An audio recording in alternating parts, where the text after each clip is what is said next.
Hi Capricorn, this is Jov. Welcome po sa ating channel. By the way, Capricorn, this is your weekly Gabay Tarot reading from September 29 to October 5, 2025. So expect nyo po Capricorn na long reading ito.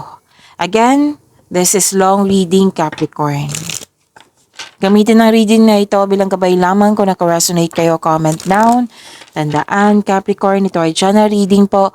Kunin nyo lang po kung ano ang naka-resonate sa iyo. This is for you, Capricorn, ngayong September 29 to October 5, 2025.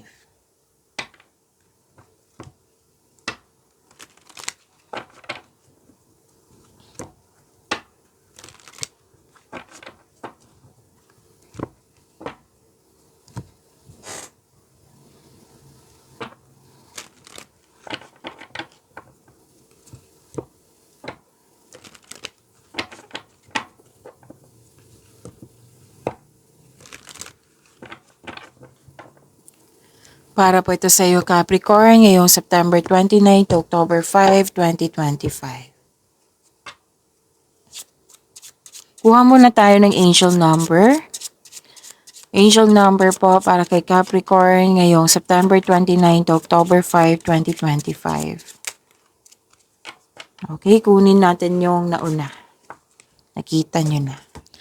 So, this is angel number 143. This is preparation. Sabi po dito, life is fulfilled with phases. The whisper is telling you to prepare for the unexpected and allow change to pass through with a sense of peace. Financial and creative changes are upon you.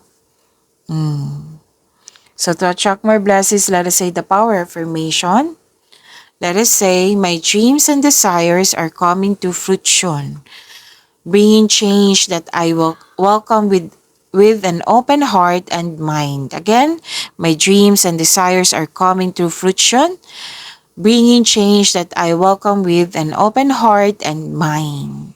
So this is preparation. Opo, angel number 143.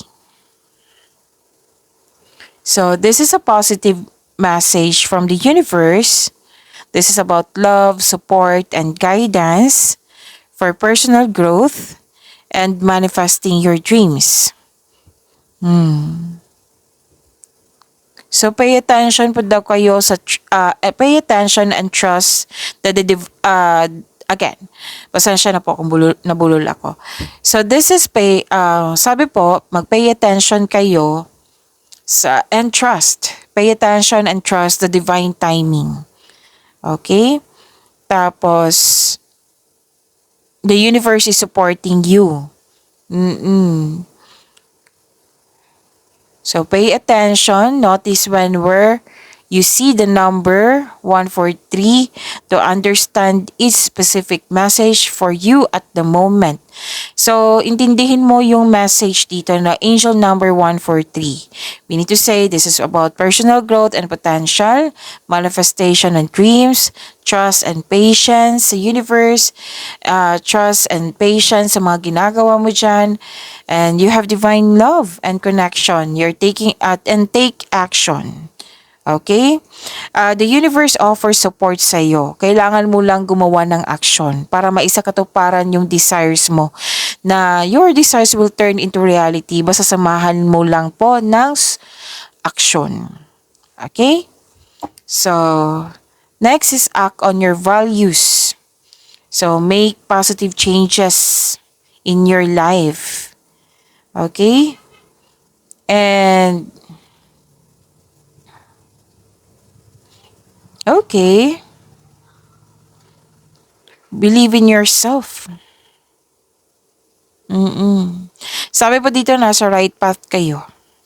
Okay, patungo sa pag-achieve ng goal mo. Okay, so that is angel number 143. Claim niyo po, Capricorn. Maraming salamat po sa inyong patuloy na suporta, sa mga nag-donate, sa mga hindi nag-skip ng ads. Maraming salamat po. Sa mga hindi pa nag-subscribe, subscribe na po kayo at click bell notification para malaman nyo na may bago tayong video. Para sa mga gusto magpa-reading, comment po kayo ng personal reading.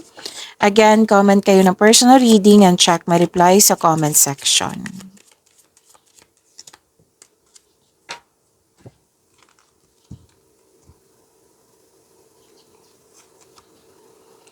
Nag-receive ka ng support. Pwedeng parents, elders, mentor, nagbigay ito ng wisdom message sa iyo nang siyang dahilan na bumalik yung confidence nyo. You're taking an action with courage na. And habaan ng pasensya, opo, sabi ng iyong card. At nakikita ko rin dito na may makaka-receive ka ng tulong or regalo. Or di kaya ano to, recognition. Like for example, naka-receive ka ng awards, sikat ka, nakilala ka sa mga ginagawa mo.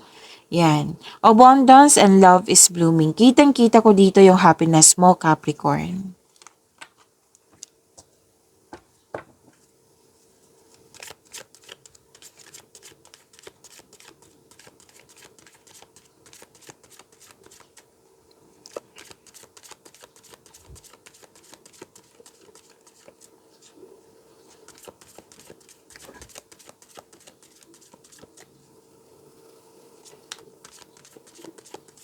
Energy ba ni Capricorn? Energy ni Capricorn.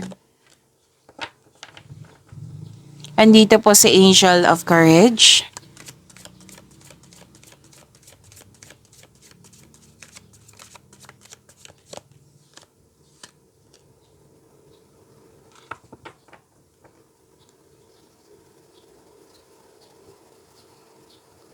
Kung may napansin kayo na repeating message, yan pa yung pinupush ng course sa inyo.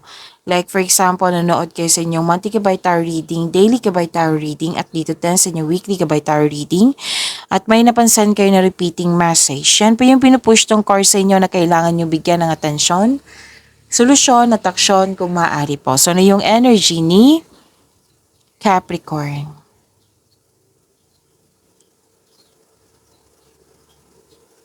Overcoming obstacles. You are very confident.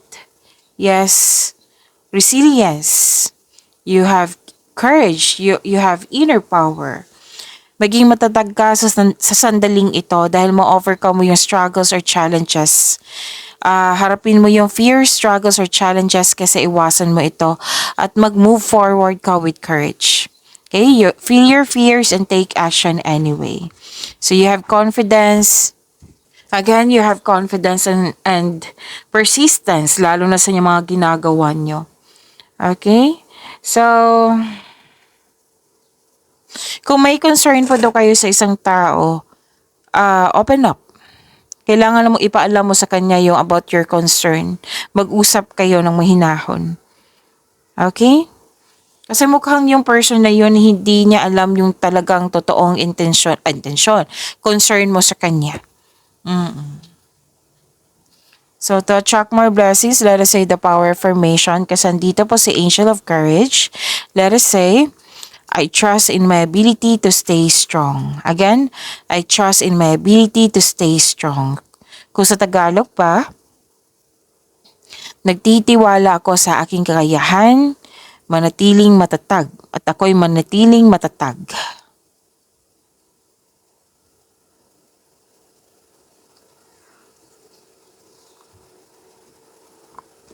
This is success. Yung sabi ko kanina sa inyo na recognition. Andito din, recognition.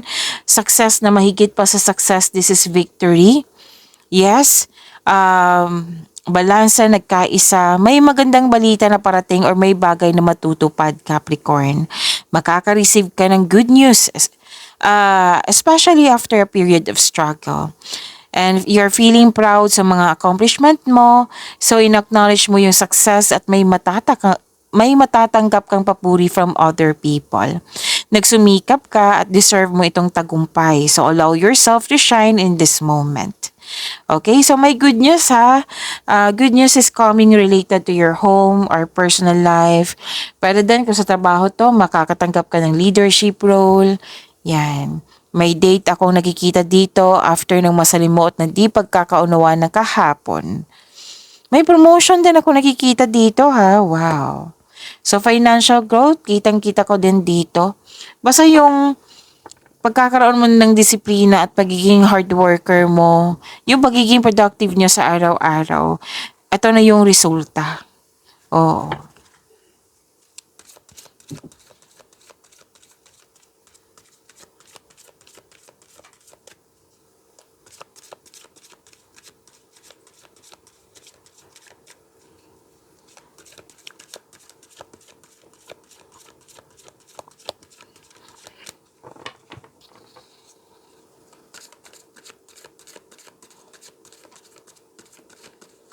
Career and money po ni Capricorn for this week.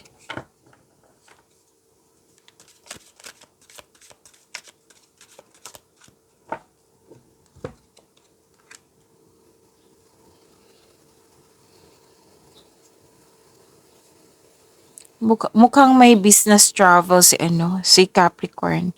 Okay, recognition pa rin to eh. Sa career and money nyo, recognition, na-recognize ka talaga. Nakilala ka. At ipagpatuloy nyo pong makinig sa inyong intuition kasi it will grow your business or career more, or take action kayo toward increased prosperity. Okay? So, action to Action din to. So, may leadership role nga sinabi dito na pwedeng in-offer to sa'yo or ginampanan mo yung pagiging mabuting leader. And please know that you are divinely guided. Know that you are guided and protected now and always. So, very confident ka pa rin dito. 3 card na mismo nagsabi, very confident ka. Mas lumawak yung ambisyon mo sa buhay.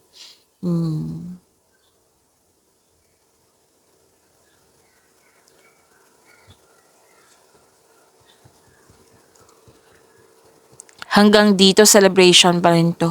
May ganap na celebration or na kompleto na yung mga ginagawa mo dyan. So, tuwang-tuwa ka talaga. 2 card kasi nagsabi dito. Tuwang-tuwa ka sa accomplishment mo. And after nito, mukhang magbakasyon kayo.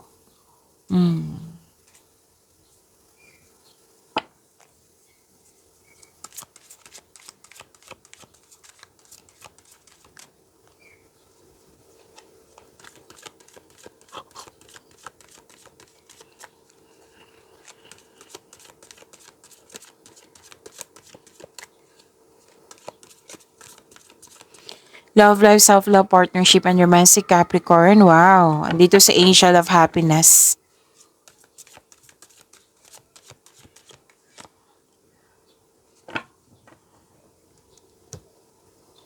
Nagkaroon ng time sa family or sa group of people.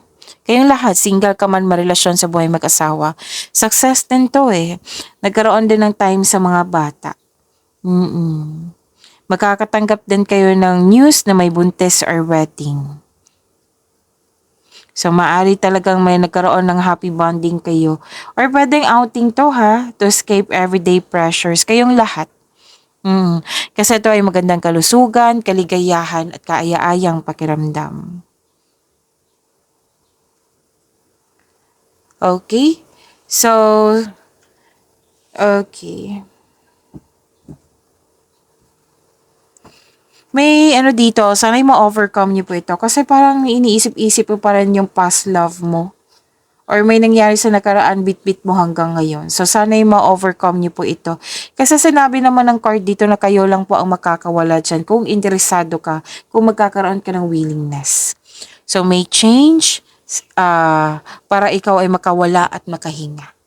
Pagimanin niyo po yung blessings sa binigay sa inyo, Capricorn. See you tomorrow. Maraming salamat po.